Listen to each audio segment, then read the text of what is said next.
The universal law of the one and the many. What is it, and how can we use it to maximize our growth, potential, consciousness, and love?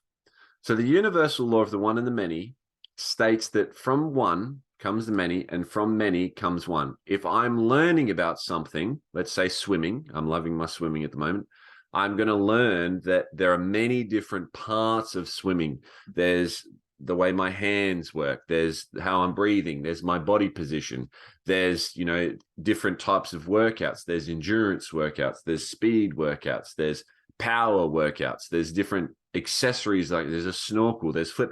There's so many different parts to swimming that I must learn at first, and then once I'm competent in all those many parts, I combine it into one. Now, I've just learned all these many different parts of swimming. I've combined it into one part. Now I'm swimming and I feel like I'm gliding and I'm not really thinking. I'm just present with it and I'm relaxed and I'm in flow state and I'm just swimming, right? Now, in order to improve my swimming, I must then go back in and break it down into many different parts and look at all the different parts again. Okay, what's my training? What's my nutrition? What's my workout plan? What accessories am I going to do? How hard am I going to swim? What am I doing with my arms? Can I use some sort of video system to record? Can I get a better coach? Can I, all of these different things, I must then break it down again in order to build it back up. This is the law of the one and the many, also known, you can call it creation and destruction. Everything, in order to transform, is either creative destruction or a destructive creation. In order to build a bigger building, we must first destroy the building that currently stands there in order to build it back up. If you want to learn something, if you want to learn about philosophy, you must learn all of the different philosophers, all of the different topics of philosophy. You kind of, it's like, how does this all connect? Then it just hits you, and then all of the things that you've learned are now combined into one, and you can see clearly. You've abstracted, you can compartmentalize and categorize, and you've got an abstract view and understanding and a knowledge of the philosophy that you're learning now. So then now you can break it back down into many. If you want to build a business, you look at all the many different parts of business. You put them all together, and then you get a flowing business. In order to grow the business again, you don't just keep doing the same thing.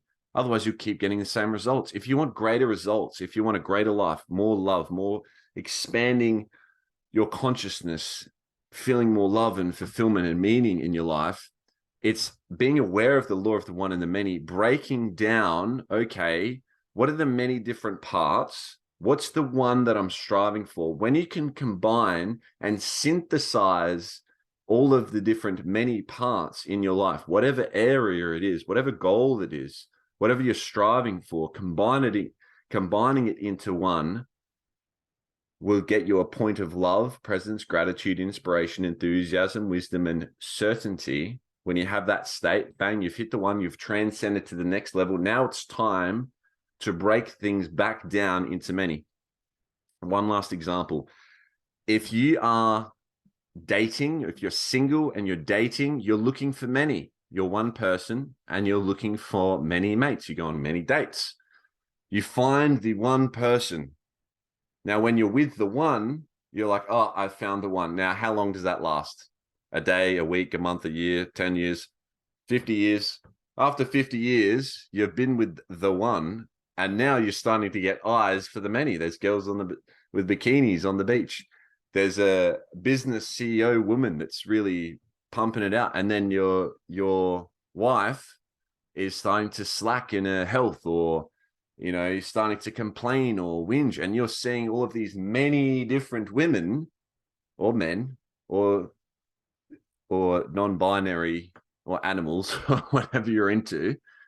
And you've just gone from one to many. So then, if you know the Demartini method, if you surround yourself with inspired and empowered and aware individuals, you can ask yourself or be asked the questions, okay, what is it that I see in them that is in my partner? So it's not about being in the physical form. It's about being aware of the energy. Energy isn't created or destroyed. It only changes form. If you can be aware of the energy and how it's transforming from many into one, you realize that nothing's ever missing in every area of life. Any goal that you want to fulfill, you look at, okay, what is the energy that I want in order to feel empowered and fulfilled in that area? Okay, in what other areas of my life do I have that energy, and how can I be aware of all of that all at once, and it combines it into one? When you're aware of all of the energy, we're getting a bit metaphysical, hippie, spiritual here, but when you're aware of all of the many different energies, it creates one energy. So when you are looking for, when you find love within yourself and you stop looking for a soulmate, your soulmate appears because you've combined all the energies into one. You're feeling whole and fulfilled, and you attract the one. We always have our soulmate. We always have the one, because all of the many different energies are with us. As soon as you separate yourself from the many different energies and think that they're not with you, then you're in futility, you're seeking or avoiding. That is the law of the one and the many, how you can use it to empower yourself. Subscribe, and I'll see you next time. Thank you.